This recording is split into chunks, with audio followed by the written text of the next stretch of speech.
E como é que foi a academia de polícia lá? Cara, a academia foram 4 meses. Foi uma academia excelente, muito boa mesmo. Foi um período de muito aprendizado para mim.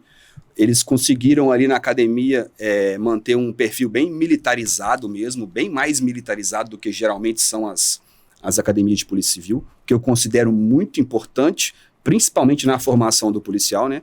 A gente tem a questão da hierarquia, da disciplina ali como pilares de toda a instituição, e o momento de se colocar isso é na academia de polícia, é na formação, né?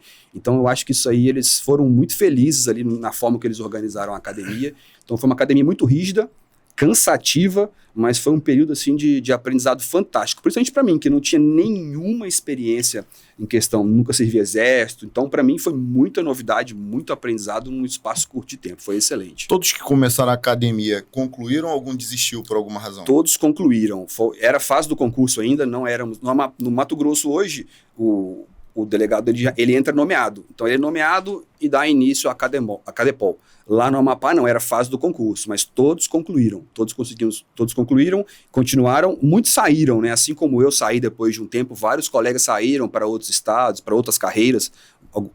Acho que tem 5 ou 6 juízes da minha turma hoje, que eram delegados hoje, são juízes, e delegados de outros estados também. Mas todos concluíram e começaram a trabalhar lá juntamente conosco. Chegou a fazer concurso para delegado aqui no Rio de Janeiro também? Fiz, cara. Eu fiz o concurso aqui de 2012, salvo engano. Eu fiquei na segunda fase, por conta da minha bela letra. Minha letra é muito boa e os examinadores acho que não conseguiram entender o que eu tinha escrito.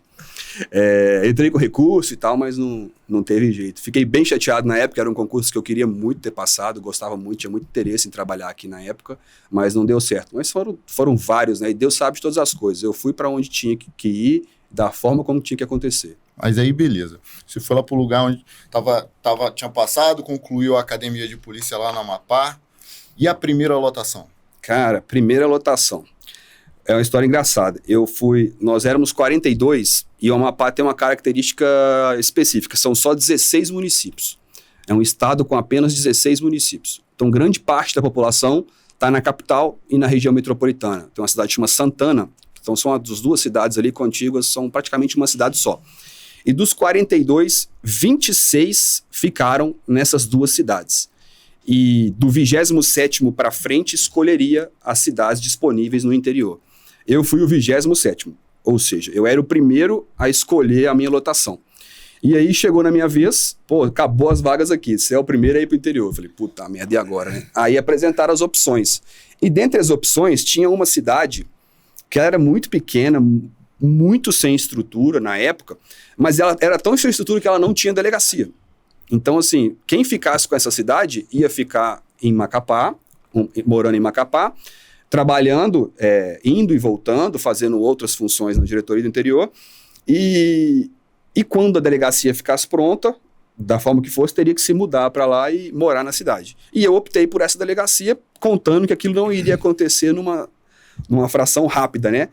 E eu tomei a decisão correta, porque eu fiquei lá durante alguns meses, acabou tendo uma rotatividade, eu removi e não cheguei aí para a cidade. E por coincidência, no último dia 2, agora, hoje é 7 de setembro, no último dia 2 foi a inauguração da delegacia que eu ia tomar posse em 2010. Então isso mostra que eu tomei a decisão correta.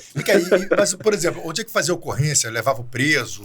Então, cara, pra Macapá? Era uma cidadezinha muito pequena. A época devia ter 5 a 7 mil habitantes, muito pequena mesmo, uma área rural muito, muito pouco movimentada.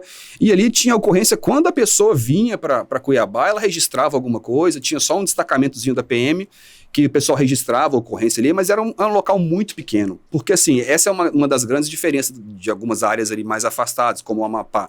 O interior é realmente muito pequeno. Então, não tem muito problema, não tem muita coisa que acontecer ali. Então, a rotatividade, a quantidade de ocorrências... Jogou o mapa aqui na tela. Exatamente, tá dando cara. Pra ver lá no mapinha menor, lá em cima, onde é que fica o Amapá? A gente tava falando aqui, eu tava perdido no mapa.